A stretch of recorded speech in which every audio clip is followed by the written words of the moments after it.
सत साहेब भगत जी मैं सोच रहा था कि जो हमको मतलब जो फ़ोटो जो मिला है जो नाम दीक्षा जो सेंटर से है जिसमें कबीर साहब जी का, संत गरीबदास जी महाराज का, चितानंद जी महाराज का, स्वामी रामदेवानंद जी महाराज का, सतगुरु रामपाल जी महाराज का, मतलब पूरा फ़ोटो मतलब एक ही में है। हाँ, तो हम सोचे हैं कि तत्व ज्ञान के आधार से कि संत गरीबदास जी महाराज और सतरामपाल जी महाराज और कबीर साहब जी महाराज वो सब तो एक ही है। वो संत रामपाल जी महाराज कबीर साहब है, गरीबदास जी महाराज है, और एक ही चेहरा देखने से संत रामपाल जी महाराज से ही इसी मतलब रूप में अपना मोक्ष होगा। तो क्यों ना हमें सारे फ़ोटो को हटा करके एक ही फ़ोटो रखें, तो क्या ये सही होगा? और आप अगर बताएंगे तो मैं एक ही फ़ोटो खाली गुरु जी का रखूँगा। हाँ, सब कुछ जब वही है तो सत साहेब भगत जी इस समस्या का समाधान कीजिएगा। बंदी छोड़ सतगुरु रामपाल जी महाराज जी की जय हो। सत साई भगत जी, बिल्कुल बड़े भाई, आपने बिल्कुल लाख टके की बात कही है कि हमें जो फोटो मिली है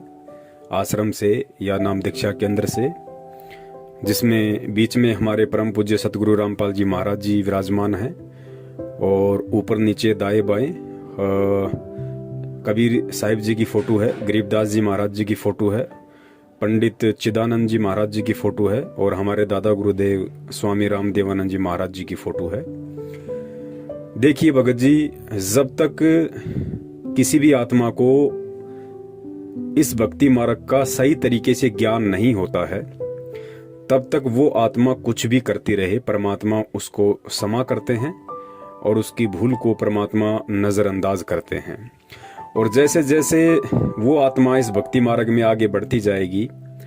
जैसे जैसे वो सतगुरु रामपाल जी महाराज जी के द्वारा जो अनमोल तत्व ज्ञान प्रदान किया गया है उसको आधार बनाएगी, उनके अनमोल वचनों को, सत्संगों को ध्यान से सुनकर फिर उन पे चिंतन मनन और मंथन करना शुरू करेगी, तो उस आत्मा को मालूम पड़ जाएगा कि परमेश्वर ही, स्वयं परमेश्वर कबीर साहिब जी ही भिन्न भिन्न रूप और स्वरूपों में, कभी संत रूप में, कभी सतगुरु रूप में, कभी किसी भगत रूप में परमात्मा यहाँ पे सारा खेल खेलते हैं। परमेश्वर के अलावा सृष्टि की जानकारी, ये अनमोल मंत्र, ये मूल ज्ञान ना कोई दे सकता था, ना कोई दे सकता है, ना कोई देने वाला। और गुरुदेव ने बताया कि जब कोई भी आत्मा इस भक्ति मार्ग से जुड़ती है, चूंकि ये दुनिया से डिफरेंट मार्ग है, इस मार्ग में भक्ति की जो विधि है, साधना है, नियम है, वो दुनिया में जो लोक वेद के आधार से प्रचलित भक्ति साधना है उससे बिल्कुल विपरीत है। तो जगत और भगत का परमात्मा ने 36 का आंकड़ा भी बताया है। और गुरुदेव ने बताया कि जब कोई भी पुण्य आत्मा कम से कम 3 से 4 वर्ष इस भक्ति मार्ग को दे देती है, यानी सतगुरु देव जी से नाम दीक्षा लेके 3 से 4 वर्ष तक यदि वो लगन के साथ भक्ति करती है, तो धीरे धीरे फिर उस पुण्यात्मा का ज्ञान योग परमात्मा खोलना शुरू कर देते हैं। उसको बहुत सारी चीजें और सतगुरु देव जी के सत्संगों के कोड वर्ड, संकेत उसको समझ में आने लग जाते हैं। तो इस आधार से भगत जी, आपने जो कहा वो बिल्कुल सत्य है, क्योंकि अब आपकी आत्मा स्वीकार नहीं कर रही है कि मैं मेरे घर में मेरे परम पूज्य सतगुरु रामपाल जी महाराज जी के अलावा किसी अन्य महापुरुष की फोटो रखूं। क्योंकि अन्य जो महापुरुष हैं जिनको हम समझते हैं, जैसे हम कबीर साहिब जी हैं, गरीबदास जी महाराज जी हैं, तो ये महापुरुष कौन थे? ये महापुरुष स्वयं कबीर साहिब जी के ही अन्य रूप थे। और आज वही कबीर परमेश्वर संत रामपाल जी महाराज जी का चोला धारण करके आज इस पृथ्वी पे प्रकट है, विद्यमान है। तो हमें बाकी के जो उनके स्वरूप हैं, आज से पहले परमात्मा देश काल और परिस्थिति के अनुसार जो लीला कर गए, अब हमारे लिए भगत जी उन फोटोओं का, उन स्वरूपों का कोई महत्व नहीं रह जाता है। आज हम कबीर परमेश्वर जी की वो फोटो जिस स्वरूप में वो 622 वर्ष पहले काशी में आए थे, चाहे हम उसकी पूजा करें या ना करें, उसका कोई महत्व नहीं है भक्ति मार्ग में हमारे लिए, क्योंकि हम परमेश्वर से परिचित हो चुके हैं, उनके ज्ञान से परिचित हो चुके हैं। तो हम भक्त आत्माओं के लिए जब साक्षात वो कबीर परमेश्वर सतगुरु रामपाल जी महाराज जी के चोले में हमारे प्रत्यक्ष है, सामने है, हमारे सतगुरु के रूप में है, हम उनकी शरण में हैं, तो 650 साल पहले वाली फोटो का या 250 साल पहले परमात्मा गरीबदास जी महाराज जी के रूप में आए उन फोटोओं का भगत जी हमारे लिए कोई महत्व नहीं रह जाता है। ठीक है, जब तक भगत को ज्ञान नहीं है वो इन फोटोओं को अपने घर में रख सकता है, कोई दिक्कत नहीं है। लेकिन जब आपको ज्ञान हो जाएगा, आपकी आत्मा आपको बार बार यह चिंतन करने पर विवश कर देगी कि भाई जब परमात्मा एक है तो फिर 4-4 फोटोएं क्यों रख रहे हो, 3-3 फोटोएं क्यों रख रहे हो। और भगत जी वही बात है, जब आत्मा का पति एक है तो फिर भगत जी हमें औरों की पूजा क्यों करनी, हमें औरों को इतना महत्व क्यों देना। हमें केवल उसी रूप, उसी स्वरूप और उसी सतगुरु को महत्व देना है जिनसे आज हमारा मोक्ष होना है। कबीर साहिब जी 650 साल पहले आए थे। 650 साल पहले उनके रूप का, उनकी फोटो का महत्व था, क्योंकि उस समय यदि हम चाहते तो ज्ञान को आधार बना के परमात्मा को पहचान के हम इस काल लोक से मुक्त हो सकते थे, लेकिन ऐसा हम नहीं कर पाए। तो आज उस फोटो का हमारे लिए कोई महत्व नहीं है। आज कबीर साहिब जी की वो फोटो या फिर गरीबदास जी महाराज जी की फोटो या फिर हमारे दादा गुरुदेव जी की फोटो या पंडित चिदानंद जी महाराज जी की फोटो आज भगत जी ना ही तो हमें लाइव सत्संग सुना सकती है, ना हमारे को वो फोटोएं दर्शन दे सकती हैं, ना हमारे को वो फोटोएं आशीर्वाद दे सकती हैं, ना हमें वो अनमोल तत्व ज्ञान से परिचित करवा सकती है, ना वो फोटोएं हमारी प्रार्थना सुन सकती हैं और ना ही वो फोटो हमारी किसी भी शंका का निवारण कर सकती हैं। आज कौन है जो हमें सत्संग सुना सकते हैं, हमें आशीर्वाद दे सकते हैं, हमारे दुखों का निवारण कर सकते हैं, हमारी प्रार्थनाएं सुन सकते हैं, हमें आशीर्वाद दे सकते हैं, जिनको हम दंडोत प्रणाम करके हम जो है वो लाभ प्राप्त कर सकते हैं भक्ति मार्ग का, तो वो केवल हमारे वक्त गुरु हैं, वक्त गुरु सतगुरु रामपाल जी महाराज जी। तो हमें केवल अपने घर में, क्योंकि दास तो अपनी बता रहा है, दास अपने घर में पूजा के स्थान पे सिर्फ और सिर्फ अपने परम पूज्य सतगुरु रामपाल जी महाराज जी का ही स्वरूप रखता है। दास कबीर जी का जो 650 साल पहले वाला जो स्वरूप है, दाढ़ी मूछ वाला, दास उसको नहीं रखता है, क्योंकि भगत जी जब आत्मा का पति एक है तो हमें 2-2 स्वरूप हमें क्यों रखने। और जब हम 2 स्वरूपों को देखेंगे तो भगत जी हमारे भाव भी 2 हो जाएंगे। यानी जब तक हम कबीर साहिब जी और सतगुरु रामपाल जी महाराज जी की फोटो को अपने घर में रखते हैं, अपने दरबार में रखते हैं, तो सदा हमारे लिए 2 परमात्मा रहेंगे, हमारे भाव दोनों फोटो में रहेंगे। तो परमात्मा तो एक ही होता है, 2 तो हो नहीं सकता। और फिर सतगुरु रामपाल जी महाराज जी स्वयं कहते हैं कि भाई गुरु गोविंद 2 नहीं भाई। गुरु यानी वर्तमान में जो तुम्हारा गुरु है, और गोविंद, गोविंद यानी वही परमात्मा जो आज तुम्हारे गुरु के रूप में है। तो परमेश्वर कहते हैं गुरु गोविंद 2 नहीं भाई, और 2 समझे वो 2 जग जाही। जो 2 समझेगा, गुरु को और परमात्मा को अलग अलग दृष्टि से देखेगा कि भाई परमात्मा तो कबीर जी हैं जो सतलोक में बैठे हैं, और मेरा जो गुरु है संत रामपाल जी महाराज, ये तो उनका भेजा हुआ संदेशवाहक है, उनका भेजा हुआ संत है, उनका भेजा हुआ प्रतिनिधि है। तो कहते हैं वो आत्मा भक्ति करते करते भी जब शरीर छोड़ेगी, और शरीर छोड़ते समय तक भी यदि उसका यही भाव रहा कि गुरु और गोविंद दोनों अलग अलग होते हैं, तो वो आत्मा, परमात्मा कहते हैं गुरु गोविंद 2 नहीं भाई, 2 समझे वो 2 जग जाई, वो नरक में जाएगा। तो भगत जी हमने ऐसी गलती क्यों करनी है। हमने केवल एक ही फोटो को अपने दरबार में रखना है,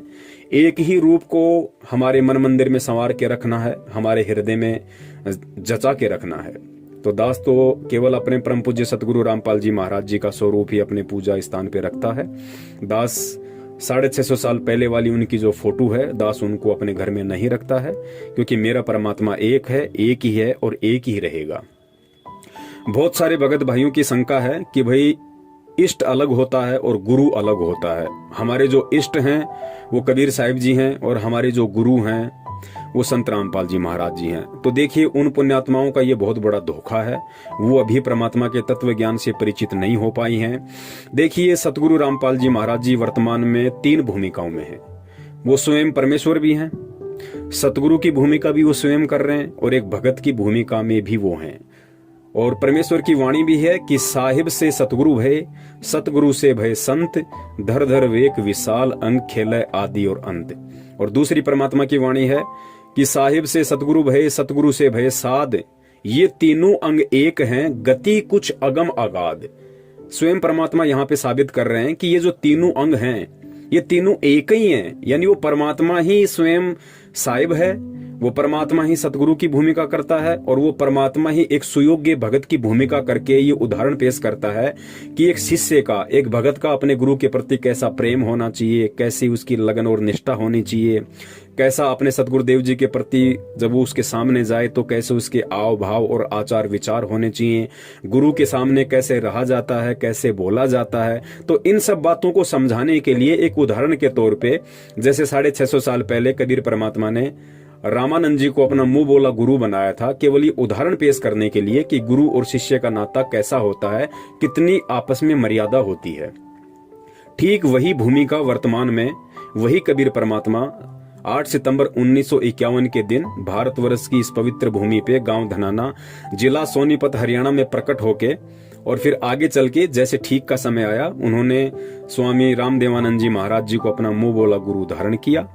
और परमात्मा ने एक भगत बनकर एक भगत वाला उदाहरण पेश किया कि भाई गुरु का शिष्य के प्रति कैसा भाव, कैसी लगन, कैसी निष्ठा, कैसा आचार विचार, गुरु के सामने कैसी रहनी करनी शिष्य की होनी चाहिए। वो परमात्मा ने एक एग्जाम्पल पेश किया ताकि हम जब सतगुरु रामपाल जी महाराज जी को अपने सतगुरु के रूप में धारण करें तो उनके जीवन को देखते हुए हमने भी वैसा ही व्यवहार करना है जैसा उन्होंने करके दिखाया। तो भगत जी परमात्मा एक ही है और इष्ट रूप में वही परमात्मा है जो आज इस धरती पे प्रकट है। तो इस सत भक्ति मार्ग में देखिए, अज्ञानी संतों और महंतों के द्वारा जो भक्ति साधना करवाई जाती है, क्योंकि वो गुरु अधिकारी नहीं है इसलिए उनका इष्ट अलग है, लेकिन हमारा जो इष्ट है वो स्वयं ही परमात्मा है। हमारा गुरु स्वयं ही वो परमात्मा है, कबीर साहब है, क्योंकि कबीर साहब के अलावा इस भक्ति मार्ग को, कबीर के मार्ग को कबीर के अलावा कोई नहीं चला सकता। कबीर जी के द्वारा रची गई सृष्टि की जानकारी कबीर जी के अलावा कोई नहीं बता सकता, और कबीर जी के द्वारा जो तत्व ज्ञान दिया गया है उसको स्वयं ही वो कबीर परमात्मा एक साधु संत और सतगुरु के रूप में, एक तत्वदर्शी संत की भूमिका में परमात्मा स्वयं ही आके उसका प्रचार प्रसार करता है, दूसरा कोई नहीं कर सकता। इसलिए इस भक्ति मार्ग में, यानी इस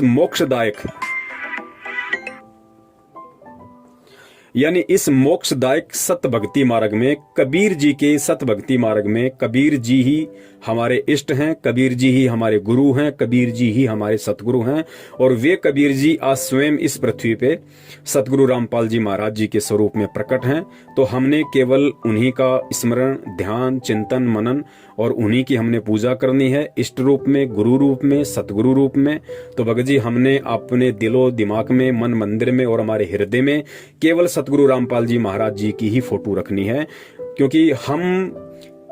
दो भाव में नहीं चल सकते, हम दो नाव में सवारी नहीं कर सकते। अगर हम घर पे दो फोटो देखेंगे तो हमारे भाव भी दो होंगे, और जब तक हमारे दो भाव होंगे तो समझिए कि हम अभी इस भक्ति की उस गहराई में नहीं पहुंच पाए हैं। हम इस भक्ति की वो उपलब्धि जो सतगुरु हमें प्राप्त करवाना चाहता है, हम उसको अभी प्राप्त करने के लायक नहीं हुए हैं। तो हम परमात्मा को दुखी ना करें, हम किसी भी रूप में हम परमात्मा को दुखी ना करें भगत जी। क्योंकि एक औरत, आप सांसारिक उदाहरण ले लीजिए, एक औरत जिसकी शादी हो चुकी है और वही औरत यदि किसी दूसरे से शादी कर लेती है, किसी कारण से पहले वाले पति को छोड़ देती है और दूसरे पति से शादी कर लेती है, और शादी करने के बाद यदि फिर भी वो पहले वाले में भाव रखती है, या हो सकता है पहले वाला पति उसका मर गया हो किसी कारण से, और पहले वाले पति की फोटो को देख देख के रोती है, उसको अपने पर्स में रखती है, अपने अलमारी में रखती है, और शादी भी उसने दूसरी कर ली, तो दूसरे वाला पति उससे कितना प्रसन्न होगा। उस पति को पता है कि ये पहले वाले को भुला नहीं पाई है, तो ये अभी मेरे लायक नहीं है,